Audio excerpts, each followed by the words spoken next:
Assalamualaikum, apa khabar semua? Terima kasih kerana sudi singgah ke channel saya. Pada video kali ini saya akan ceritakan sebuah kisah seram yang dialami oleh Fadil, iaitu seorang pemandu van private sapu. Let's go.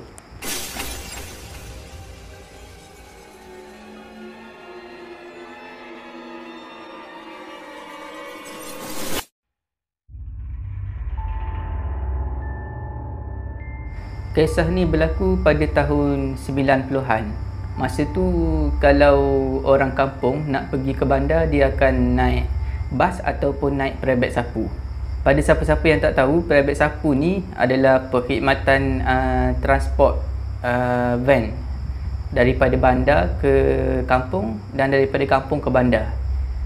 Dulu kalau nak ke bandar, orang kampung dia tak naik kenderaan sendiri sebab tak ramai yang ada kereta, yang ada motor. Jadi kenderaan untuk pergi ke bandar ni hanya ada van private sapu ni. Lepas tu ada bas. Tak macam sekarang. Sekarang ramai yang dah ada motor, kereta sendiri. Kalau daripada bandar pula ada teksi, tapi kebanyakan teksi ni tak sanggup nak hantar kalau jauh sangat.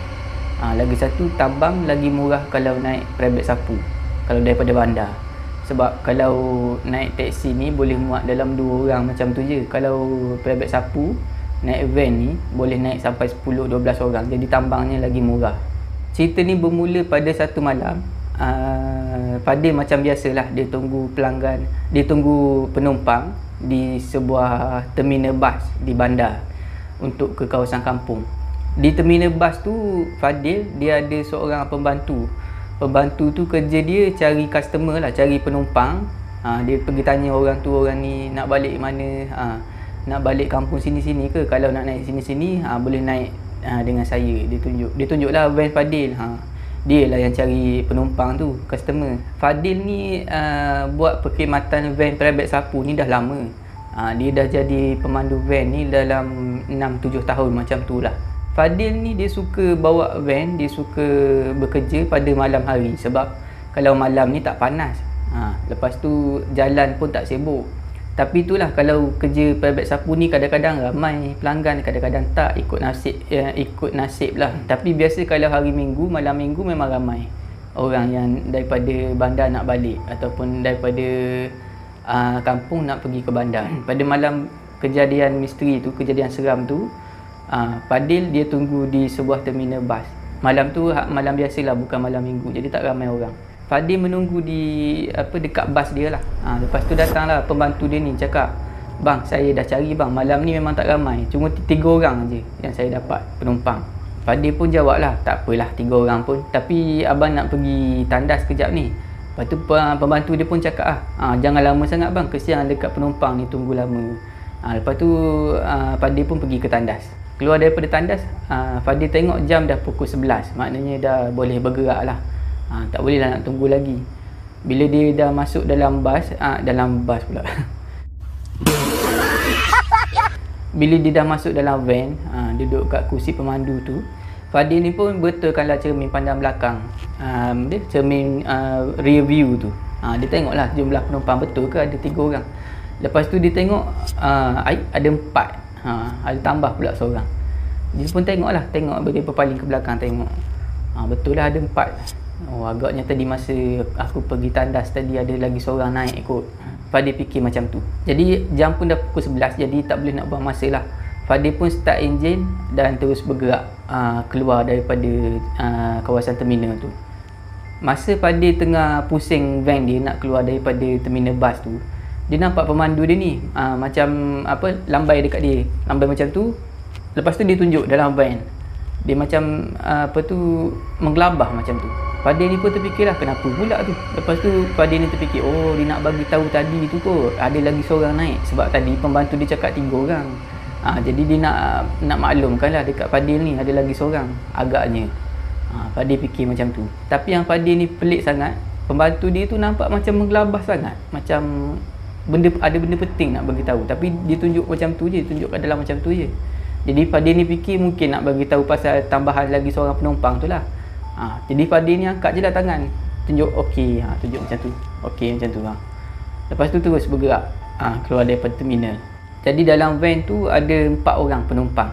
Ada sepasang pasangan tua. Pasangan tua tu duduk di kursi depan, maknanya di belakang kursi pemandu lah. Kalau di belah belakang tu kursi tu yang paling depan. Ada pasangan tua, seorang lelaki seorang perempuan lah maknanya. Lepas tu kursi belakang daripada pasangan tu ada seorang lelaki duduk di belah cermin belah kiri. Dia duduk kursi yang dekat sebelah pintu lah, belah kiri. Lepas tu di sebelah belakang ada seorang perempuan muda. Dia duduk seorang kat belakang, kat kursi paling belakang. Perjalanan malam tu daripada terminal bas bandar tu menuju ke kawasan kampung adalah lebih kurang 80 km. Sepanjang perjalanan ni Fadil dia sekali-sekali dia akan tengoklah ke belakang. Guna cermin pandang belakang tu dia tengok. Lepas tu dia tengoklah customer ni dah, penumpang ni dah tidur. Biasanya dia tengok-tengok semua orang dah tidur. Lepas tu dia tengok perempuan paling belakang tu dia tak nampak. Jadi dia tak pastilah perempuan tu dah tidur ke belum. Sebab belakang tu gelap satu. Lepas tu dia terhadang dengan kursi-kursi yang di hadapan. Tak nampaklah perempuan kat belakang tu. Sedar tak sedar dah 30 minit dah Fadil ni memandu. Fadil tengok dekat meter minyak, minyak van tu dah nak habis. Jadi dia terpaksa cari stesen minyak yang berdekatan lah untuk berhenti dan isi minyak. Bila dah sampai dekat stesen minyak, Fadil pun turun lah bayar di kaunter, lepas tu isi minyak. Nak tunggu minyak tu penuh, Fadil tinggal lah dulu nozzle tu dekat tempat isi minyak tu. Lepas tu dia pergi ke tandas nak basuh muka, tak nak bagi mengantuk. Keluar daripada tandas, Fadil ni nampak daripada jauh van dia. Dia tengok kat belakang, tidur lagi semua orang. Lepas tu dia tengok perempuan tu yang duduk kursi paling belakang. Perempuan tu tak tidur. Perempuan tu duduk tegak aje. Dia tak bersandar, dia duduk tegak aje macam ni. Lepas tu dia tengok aje ke depan. Dia tengok ke depan macam tu. Orang lain semua tidur, yang 3 orang. Perempuan tu je yang tak tidur. Lepas tu Fadil pun letak dah penuh minyak tu, dia pun masuk ke dalam van dan duduk di kursi pemandu lah. Lepas tu masa dia masuk tu, dia terbau satu wangian. Sebelum pada tu tak ada bau tu. Bila dia masuk tu dia terbau wangi. Lepas tu dia syak, perempuan tu kot yang pakai perfume, sebab yang lain semua dah tidur. Lepas tu Fadil pun sambunglah balik perjalanan. Sepanjang perjalanan bau wangi tu tak hilang-hilang. Memang ada dalam van tu lah, stay dalam van tu lah. Lepas tu sedar tak sedar jam dah menunjukkan pukul 12.30 malam. Pasangan tua yang duduk di belakang kursi pemandu tu bagilah isyarat dekat Fadil. Dia cakap, "Dek, berhenti dekat simpang kampung tu je, dekat depan tu." Dia bagi tahu. Fadil pun perlahankanlah van dia, lepas tu berhenti di persimpangan kampung tu. Pasangan tua tu pun turun daripada van. Lepas tu Fadil pun sambung balik perjalanan. Ada berbaki 2 orang lagi penumpang yang perlu diturunkan. Fadil ni bawa van lama, dia bawa dah lepas beberapa kampung. 2 orang ni masih lagi tak ada tunjukkan tanda-tanda untuk minta dia berhenti. Fadil pun dah masuk tempat yang dia tak pernah masuk. Dah dalam betul lah. Kampung yang memang hulu betul. Dia tak pernah sampai situ. Dah rasa pelik lah ni. Fadil pun fikirlah, kedua orang ni semua tidur. Lepas tu dia tengoklah, dia check lah dekat belakang. Dia tengok-tengok tak ada tidur pun. Yang penumpang lelaki tu duduk sibuk tengok di luar tingkap. Tengok aja, termenung aje di luar tingkap macam tu. Yang perempuan tu pula memang daripada tadi tengok ke depan. Bila dah sampai kawasan tu memang gelap. Kiri kanan gelap, tak ada lampu jalan. Memang harapkan lampu van je. Bila dah lama memandu tu, sampailah dekat sebuah rumah kayu. Dekat-dekat nak sampai kat rumah kayu tu, perempuan yang duduk dekat kursi belakang sekali tu mula bersuara, Bang, berhenti kat rumah kayu tu bang. Rumah saya kat situ." Lepas tu Fadil pun berhentikanlah dekat rumah kayu tu. Bila Fadil ni berhentikan van dekat situ, perempuan tu Fadil nampak macam dalam keadaan tergesa-gesa. Macam keadaan cepat-cepat nak keluar. Lepas tu Fadil ni rasa pelik lah. Kenapa tu? Lepas tu dia tengok perempuan tu macam tak boleh nak keluarkan beg dia. Beg dia tersekat sebab beg dia besar. Lepas tu Fadil pun turun lah. Fadil turun dan pergi dekat perempuan tu, tolong keluarkan beg perempuan tu.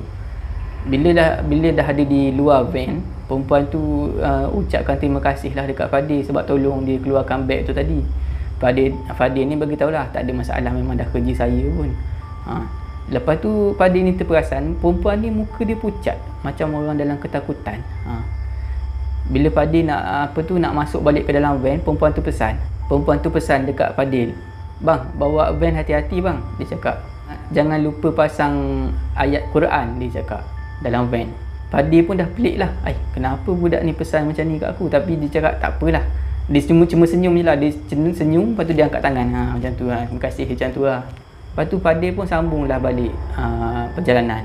Tinggal seorang lagi penumpang yang dia perlu hantar. Fadil pun berpaling lah dekat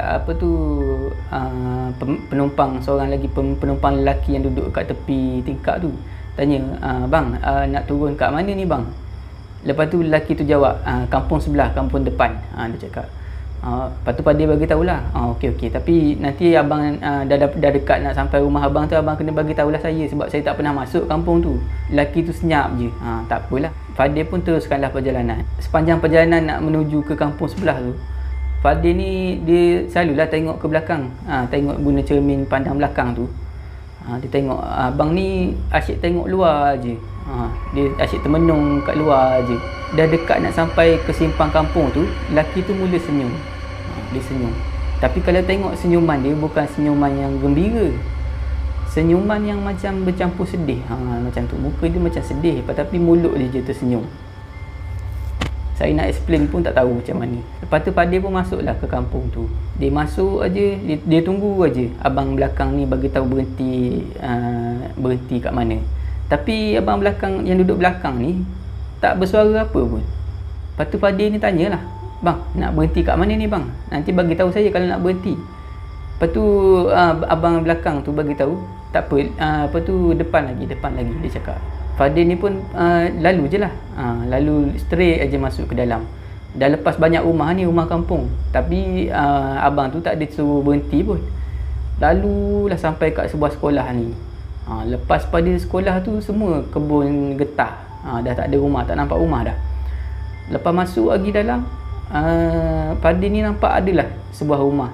Rumah tu dia berpagar lah, lamannya pun macam agak luas. Tapi rumah tu sebiji aja dalam tu. Tak ada rumah orang lain kat situ, dan sangat-sangat gelap lah. Rumah tu nampak macam dah kosong. Tak ada elektrik lah. Memang gelap betul lah dalam tu. Dengan pintu pagarnya tertutup, lepas tu pintu rumah pun tertutup. Fadil tengok dekat depan, memang dah tak ada jalan nak lalu. Semak samun tebal, lepas tu ada pokok-pokok besar je kat depan. Memang dah tak ada jalan. Lepas tu Fadil pun berhentilah di depan gate pagar rumah tu. Fadil pun sambil berpaling tu, sambil dia nak tanya dekat abang yang kat belakang tu, "Bang," kata, "dah tak ada tempat nak jalan ni bang, jalan mati ni." Tapi bila dia tengok belakang tak ada orang. Fadil ni pun hairan lah, mana pula abang tadi ni? Takkan aku berhenti tadi terus dia turun, tak ada dengar bunyi pintu van terbuka pun, dia cakap dalam hati. Lepas tu bau wangi tu pun dah hilang, tak ada lah bau wangi. Lepas tu baru Fadil ni terfikir, ingat perempuan tadi yang wangi, abang ni lah rupanya yang wangi, dia terfikir. Lepas tu dia mula dah rasa seram. Masa dia tengok kat belakang tak ada orang, dia pun tengoklah balik dekat dalam laman rumah tu. Terkejut dia tengok penumpang lelaki tu ada dalam kawasan rumah tu, yang pintu pagar tertutup tu. Macam mana dia boleh sampai ke dalam? Dia masuk macam mana kat laman rumah tu? Lelaki tu tercegat je berdiri. Dia menghala ke van lah, maknanya nampak lah muka. Tapi nampak sama-sama je lah, sebab kawasan tu gelap. Tapi memang penumpang tu lah, sebab baju je sama macam baju penumpang. Memang penumpang tu lah yang tadi. Fadil pun tengok betul-betul. Dia tengok penumpang tu yang duduk dekat laman rumah tu macam bercakap dengan dia, tapi tak ada suara. Cuma mulut je bergerak. Jadi daripada gerakan mulut tu, Fadil ni perasan macam penumpang tu cakap terima kasih. Macam dia cakap terima kasih macam tu. Fadil ni tercengang lah, dia tanya apa dah jadi. Sebab kalau betul abang tu keluar daripada van, mesti dah dengar bunyi pintu van terbuka tertutup. Lepas tu pintu pagar tak dengar bunyi, terbuka pintu pagar, tutup pintu pagar, tak dengar bunyi. Tahu-tahu dah tercegat dekat laman rumah. Lepas tu dia tengok je lah abang tu, penumpang tu berpaling menghadap ke rumah. Lepas tu berjalan ke arah pintu rumah. Tapi yang mengejutkan, dia tak buka pintu rumah tu dengan keadaan gelapnya apa. Dia just jalan terus. Lepas tu dia macam serap masuk ke dalam pintu rumah tu, macam dia menebusi pintu rumah. Fadil ni memang ternganga lah, memang tercengang, terkejut, takut, semua ada. Dia pun terus pusing van dia tu. Memang nak belah, memang nak keluar daripada kawasan tu lah. Dalam keadaan kelam kabut tu, dia ternampak ada lampu motor yang menuju ke arah dia dengan bunyi motor. Lepas tu nampak orang berpakaian pengawal, uniform pengawal yang bawa motor tu. Jadi dia berhentikanlah van. Lepas tu pengawal tu datanglah menghampiri Fadil. Pengawal tu datang berhentikan motor sebelah tingkap Fadil. Lepas tu bagi salam. Assalamualaikum. Pengawal tu bagi salam. Lepas tu pengawal tu tanyalah, bang, buat apa kat sini bang? Lepas tu Fadil ni masa tu dia dalam keadaan bingung, macam keadaan confused, takut, berdebar. Dia jadi tak boleh nak cakap apa. Tadi macam tu je. Tadi ada orang macam tu je. Dia tak boleh nak habiskan perkataan tu. Lepas tu pengawal ni macam dah faham lah. Tak apa bang, abang ikut saya. Lepas tu pengawal tu pun lead lah. Pengawal tu jalan depan guna motor dia. Lepas tu Fadil follow je lah belakang dalam keadaan blur. Dia just ikut je pengawal tu. Sampai di sekolah, pengawal tu berhenti di luar sekolah. Di luar sekolah tu ada macam pondok, macam mana nak cakap, dia macam bus stop macam tu lah dekat kawasan luar sekolah. Jadi dia ajaklah Fadil tu lepak dekat situ dulu. Dia suruh Fadil duduk. Lepas tu dia bawakan air. Kan pengawal biasa kan ada air panas sendiri kan. Dia bawa dalam termos, dalam bekas air tu. Dia bawa, dia kongsi dengan Fadil air kopi panas. Dia bawa lah cawan 2. Tuang, lepas tu dia minum sama-sama dengan Fadil. Bila Fadil ni dah nampak bertenang sikit, barulah dia tanya. Pengawal tu tanyalah, bang, apa jadi tadi bang? Abang masuk ke dalam tu buat apa? Lepas tu Fadil bagi tahulah apa yang jadi dekat dia. Daripada dia dekat terminal tu sampailah dia hantar penumpang last tu, penumpang lelaki yang akhir tu. Bila dengar macam tu, pengawal tu macam terkejut. Dia kata, saya rasa saya tahu siapa yang abang hantar tadi. Pengawal tu cakap. Tapi orang tu dah mati bang, dia cakap. Dah lama mati. Dia bagi tahulah orang tu nama dia Bidin. Rumah dia dekat ujung tu. Bidin ni dulu duduk dekat rumah tu dengan isteri, dengan anak dia. Bidin ni kerja, arwah Bidin, dia kerja jauh. Dia kerja merantau lah dekat Singapura, bekerja. Jadi jarang betul balik. Sebulan adalah sekali balik, 2 bulan sekali balik. Dia cuma kirim duit macam tu je lah. Sampai satu masa, ada satu masa tu, Bidin ni dalam perjalanan balik ke kampung ni, dia aksiden, tak sempat sampai, meninggal. Jenazah dia pun tak ke bumi dekat kampung tu. Sebab tak ada masa tu, susah kalau nak kontak apa-apa hal kan. Kira orang kebumikan mayat Bidin ni bukan di kampung tu, di tempat dia aksiden, dekat kawasan tu lah orang kebumikan. Macam tak dituntut lah mayat dia. Jadi memang dia tak pernah sampai, mayat tu tak pernah sampai dekat kampung tu. Dan anak isteri Bidin ni pun pindah daripada kampung tu, duduk di tempat lain. Setakat itu saja video saya pada kali ini. Saya harap anda semua terhibur. Jika anda semua suka dengan video saya, jangan lupa subscribe, jangan lupa like dan share video saya, dan jangan lupa tekan butang loceng untuk mendapat notifikasi video saya yang seterusnya. Janganlah kita takut kepada makhluk, tetapi takutlah kepada pencipta sekalian makhluk. Jumpa lagi.